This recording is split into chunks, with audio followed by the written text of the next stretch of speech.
Hello दोस्तों, ज्ञान सागर YouTube channel में आप सबका फिर से स्वागत है। मेरा ऑलरेडी दो वीडियो रिलीज हो चुका था, दो तीन वीडियो जो कि यूपीएस के ऊपर है, जो कि एक तो यूपीएस कैलकुलेटर के ऊपर जो कि एनपीएस ट्रस्ट द्वारा रिलीज किया गया था उसके ऊपर एक वीडियो था, और एक एनपीएस और वर्सेस यूपीएस का कैलकुलेटर था। ठीक है, उसको उसको मैंने बनाया था जो कि एक्सेल सेट के अनुसार। तो आप दोनों वीडियो को नहीं देखे तो देख लीजिए जाके। अगर चैनल को सब्सक्राइब नहीं किए तो सब्सक्राइब तो अभी कर लीजिए, और लाइक तो जरूर करिए। लाइक करेंगे तब जाके मैं दूसरा दूसरा वीडियो बनाऊंगा, और कमेंट करिए अगर कुछ जानकारी चाहिए तो आपको। ठीक है, तो यहाँ पे बहुत सारे क्वेश्चन आया था उसके ऊपर, जो कि सर हम तो ठीक है, हम चूज भी कर लिए, तो फिर इसको कैसे हम ऑप्ट कैसे करना है हमको। बहुत चीजें इसमें जानना है आपको, ऑप्ट भी कैसे करना है और कैसे फॉर्म फिलअप करना है, कौन सा फॉर्म फिलअप करना है। मान लीजिए कि आप ओनली नहीं कि आप एग्जिस्टिंग एम्प्लॉय हो उसके लिए, जो नया ज्वाइनिंग कर रहा है उसके लिए कौन सा फॉर्म है, जो एग्जिस्टिंग एम्प्लॉय उसके लिए कौन सा फॉर्म है, आप जो अगर 31 से मार्च से पहले रिटायरमेंट हो चुके हैं तो आपके लिए कौन सा ये है, आपके लिए कौन सा फॉर्म है, ये सब के बारे में जानेंगे। और एक अच्छा चीज जानेंगे, जो कि एप्लीकेशन प्रोसेस तो जान लेंगे यहाँ पे, और एक अच्छा चीज जानेंगे कि ये जो investment investment of individual corpus. ठीक है, आप लोग बहुत कंफ्यूजन थे कि इंडिविजुअल कॉर्पस और बेंचमार्क कॉर्पस के ऊपर, तो ये बेंचमार्क कॉर्पस के ऊपर भी मैंने एक वीडियो इसी वीडियो में ही डिस्कस कर लूंगा। ठीक है, आप लोगों का कोई जानकारी यहाँ पे छूटेगा नहीं। ठीक है, आप लोग बस देखते रहिए, फुल वीडियो देखिए तो फिर आपको पता चलेगा। आप स्किप मत करिए। आप लोग बहुत लोग यार मैं देखा हूँ आप स्किप कर लेते हो। स्किप करने से आपका बहुत सारा वीडियो ऐसे रह जाएगा अंदर। ठीक है, तो चलिए आगे बढ़ते।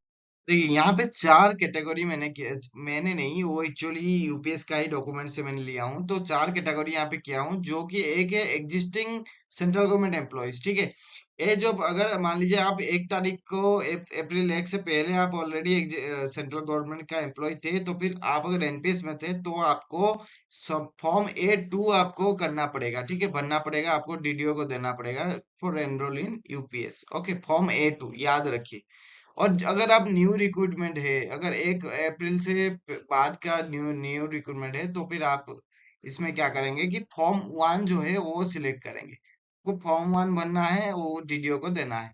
का जो डिफॉल्ट ऑप्शन रहेगा ये एनपीएस ही रहेगा, बट आपको चूज करने के लिए आपको 30 दिन दिया जाएगा उसमें। ठीक है, और यहाँ पे जो था ये आपका 3 मंथ दिया जा रहा था, बट अब जो नया रिक्रूटमेंट है उस आपका, तो फिर आपको 30 दिन दिया जाएगा उसमें। ठीक है, जो रिटायर्ड एम्प्लॉइज है ना, जैसे कि मान लीजिए कि मार्च 31 से पहले आप रिटायरमेंट हो चुके हैं एनपीएस में, तो फिर आपको यूपीएस अगर अवेल करना है तो फिर आपको form B2 along with KYC document आपको देना है डीडीओ को। जहां से आप रिटायरमेंट हुए हो वो डीडीओ को जाके देना है यूपीएस बेनिफिट लेने के लिए। याद रखिए फॉर्म B2 ही आपको बनना है। और अगर मान लीजिए कि कोई रिटायर्ड एम्प्लॉय है जो कि डेथ हो गया, उनका सडन डेथ हो गया ये यूपीएस रिलीज होने से पहले या फिर ऑप्ट करने से पहले आपका डेथ हो गया, और आप जो आपका जो स्पाउस है, जो वाइफ है, वो चाहते हैं अगर तो यूपीएस का बेनिफिट लेने के लिए, तो भी वो यूपीएस के लिए एलिजिबल है। और ये फॉर्म B6 फिलअप करेंगे। आपका फॉर्म 1 है विथ केवाईसी डॉक्यूमेंट, वो भी जाके डीडीओ को आपको देंगे। ठीक है, और ये जो सबमिशन मॉडल है, सबमिशन मॉडल में क्या है, आप चाहे तो आप ऑनलाइन सबमिट कर सकते हैं। ये जो फॉर्म बोला मैंने, ये सीआरए का पोर्टल है आपका एनएसडीएल का, उसका पास जाके आप कर सकते हैं, मतलब ऑनलाइन विजिट करके कर सकते हैं। या फिर आप डीडीओ को देके, वो पीओ को देके वो अप्रूवल लेके उसके बाद आपका सबमिशन होगा। ठीक है, ये फिजिकल फॉर्म है, ऑनलाइन फॉर्म है। ठीक है, देखिए यहाँ पे और एक एप्लीकेशन प्रोसेस देखिए, यहाँ पे और थोड़ा सा कैटेगरी कर दिया गया है कि फॉर रिटायरिंग एम्प्लॉयज। ठीक है, रिटायरमेंट अगर हो चुका है रिटायरमेंट के लिए, ठीक है, तो ये फॉर्म B1 आप भरेंगे। अगर किस कंडीशन में, अगर सुपर एन्युएशन हुआ है, आपको वीआरएस पे ले रहे हैं, या फिर आपका जो FR56J के अनुसार, जो कि पेनाल्टी गिना नहीं जाता बट आपको प्री मेच्योर रिटायरमेंट दिया जाता है, तो उस केसेस में आप क्या भरेंगे, यूपीएस में ऑप्ट करने के लिए ये फॉर्म B1 भरेंगे। ठीक है, अगर पास्ट रिटायर्ड हैं, जैसे कि मैंने डिस्कशन किया था, इसमें B2 भरेंगे आप। ठीक है, पास्ट रिटायर्ड अगर हो चुके हैं, ठीक है, 31 मार्च से पहले अगर हो चुके हैं।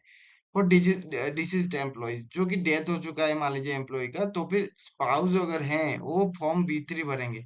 फॉर्म B3 किस कंडीशन में, अगर यूपीएस बेनिफिट ऑलरेडी एबल कर रहे थे तो उसके लिए। अगर फॉर्म B5 भरेंगे, अगर एबल नहीं कर रहे थे और एबल करना चाहते हैं तो उस कंडीशन में फॉर्म B5 भरेंगे। अगर मान लीजिए पास्ट पहले से ही रिटायरमेंट हो चुका है उनका, ये जो मैंने बोल रहा हूँ ये अभी के लिए रिटायरमेंट के लिए, मतलब अभी मान लीजिए डेथ हो गया है। ठीक है, अगर ये पास्ट रिटायर्ड में आपको जो पास्ट रिटायर्ड होके डेथ हो गया है उनको और उनका स्पाउस के लिए ये फॉर्म बी4 भरेंगे। बी फॉर्म किस लिए? कि अगर यूपीएस बेनिफिट एबल कर रहे थे तो फिर उसके लिए फॉर्म बी4 भरेंगे। बी6 इसके लिए अगर नहीं एबल कर रहे थे, जैसे कि मैंने वहां पे बी6 का बात किया था, तो अगर एबल नहीं कर रहे थे तो बी6 बनना पड़ेगा उनको, ठीक है। तो यहाँ पे हम डिस्कस करेंगे जो individual corpus versus benchmark corpus. आपको बहुत सारे लोगों का क्वेश्चन भी हुई था, ठीक है।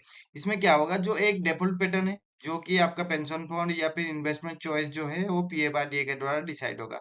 जैसे कि आप लोग जानते होंगे कि जैसे कि यूटीआई, एसबीआई, एलआईसी, ये तीनों को 33% करके ऐसे लेकर रखा जाता है।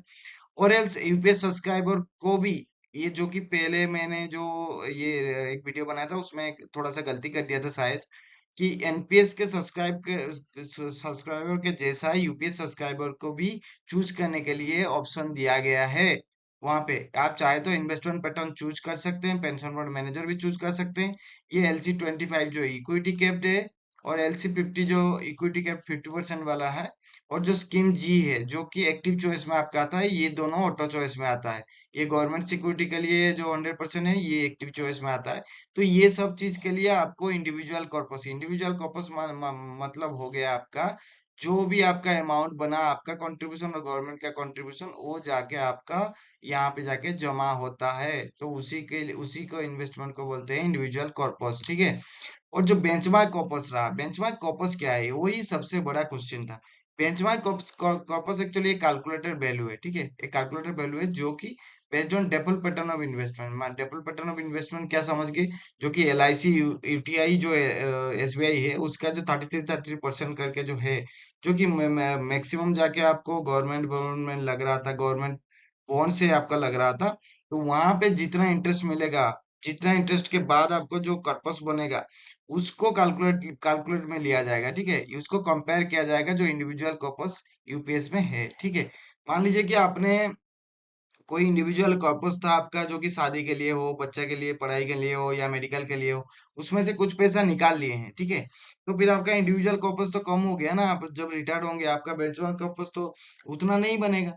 तो फिर अगर मान लीजिए कि इंडिविजुअल कॉर्पस में कुछ सरप्लस हो गया या फिर कमी हो गया, ज्यादा हो गया या फिर कमी हो गया, तो फिर अगर एक्सीड हो गया, अगर बढ़ गया आपका कॉर्पोरेट बेंचमार्क कॉर्पस से भी ज्यादा बढ़ गया, तो फिर आपको जो एक्सेस अमाउंट होगा वो रिटर्न कर दिया जाएगा, आपका पेड कर दिया जाएगा, आपका सब्सक्राइबर का अकाउंट में आ जाएगा आपको रिटायरमेंट के टाइम पे, ठीक है।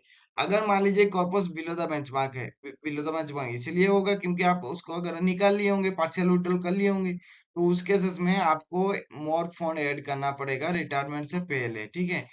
बिकॉज अगर आप ऐड नहीं करना भी चाहते हैं कोई बात नहीं है, बट आपका पे आउट जो है वो रिड्यूस हो जाएगा प्रोपोर्शनेटली। आपका जो पेंशन मिलने वाला था ना, एडमिसिबल पे आउट, ये सारी चीजें आपका रिड्यूस हो जाएगा प्रोपोर्शनली, ठीक है। अगर समझ भी नहीं आया ना तो फिर आप कमेंट कर दीजिए, मैं समझा दूंगा, ठीक है। तो अगर वीडियो अच्छा लगा तो फिर लाइक, कमेंट एंड शेयर कर दीजिए, और यूपीएस के बारे में जो भी जानकारी आपको चाहिए आप कमेंट करिए, आपको लाइक कर दीजिए मेरे सारे वीडियो को भी देख लीजिए। आपको अगर कुछ समझ में नहीं आया तो फिर आपको पूरा समझ में आ जाएगा, ठीक है। तो अगर वीडियो अच्छा लगा तो फिर लाइक, कमेंट एंड शेयर भी कर दीजिए, ठीक है। सब्सक्राइब करना तो ना भूलिए।